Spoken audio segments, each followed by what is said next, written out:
Racing Team. Il pilota dell'Alfa Romeo tedesca, che sarà brillante secondo. Giunti con la GTA, deve difendere il suo. Ha già strabiliato tutti al suo debutto italiano nella cabina. Ripongono la loro fiducia nella GTA.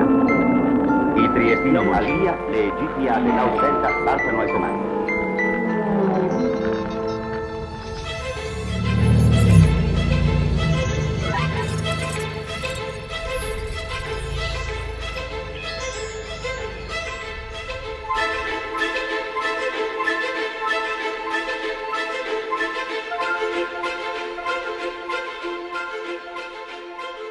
So we often get asked at what point we started designing the GTA. Truth is, we immediately after the Quadrifoglio launch in 2016 continued to play with ideas of where else to take this amazing car. So it was actually over the course of many, many years that we started sketching on a more extreme version of the Giulia. And for the 110th anniversary, it seemed to be the right time to actually show this creation. When we thought about the anniversary, we wanted to bring something very unique on the market. We wanted to celebrate this, and the best celebration that you can do is to bring a new car for the Alfisti, for the customers, for all the ones who are fallen in love with Alfa Romeo. So we tried to create a link between the current range that we have with the Giulia and the Stelvio and the history that we had. So really this car, more than a celebration of the anniversary, is a gift. It's a gift for 500 customers, is a gift for 500 people who love Alfa Romeo.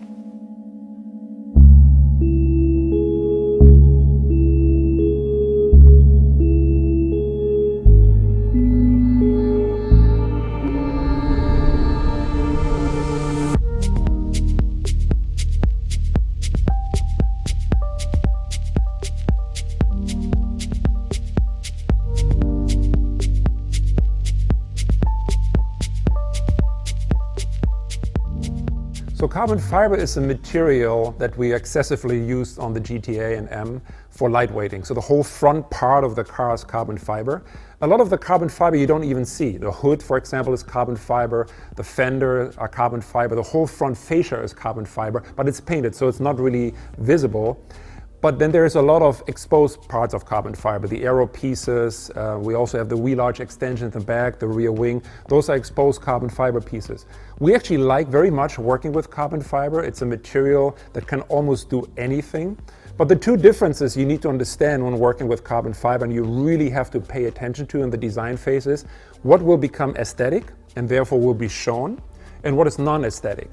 And you can see when you look at a real performance car, even all the way up to Alfa Romeo racing a Formula One car, a group that we worked hand in hand with and helped us tremendously with the development of these parts, we discovered very much the impact, the aesthetic impact, and the difference between aesthetic carbon fiber and non-aesthetic carbon fiber. So we had to make deliberate choices and made sure that the parts that were exposed really were aesthetic. And what that means is basically you really have to pay attention to the orientation of the carbon fiber weave, for example, whereas when you paint it later, you can't just do it any way you want. So there's really differences in how you have to approach it, but carbon fiber is a wonderful material to work with.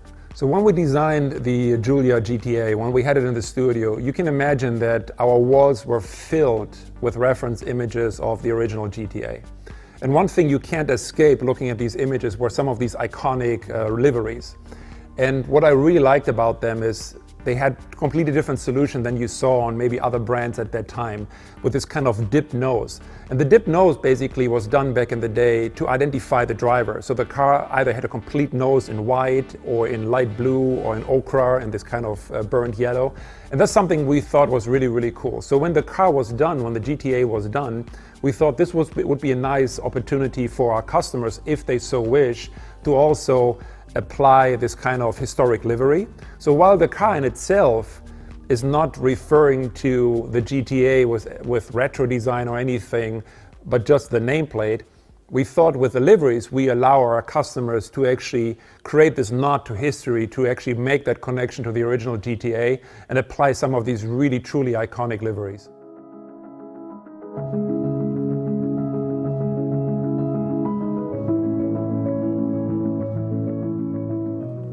I'm Fabio Migliavacca. I'm the head of product marketing for Alfa Romeo in the EMEA market. We decided to achieve 540 horsepower because it was enough to our target. That was a power to weight ratio, and so reducing the weight, we had the possibility to reach the performance that we wanted without adding too much power. Also because the idea was to keep the rear wheel drive.